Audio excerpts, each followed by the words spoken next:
You ask Tiger to solve. This deals with linear equations with one unknown. The final result is x equals 1. Let's solve it step by step. Simplify the expression. Expand the parentheses. Multiply the coefficients. Simplify the arithmetic. Group like terms. Combine like terms. Group all constants on the right side of the equation. Subtract 20 from both sides. Simplify the arithmetic.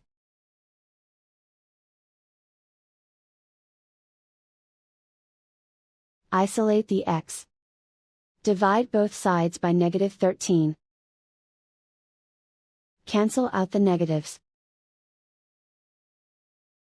Simplify the fraction. Cancel out the negatives. Simplify the fraction. And so the final result is x equals 1.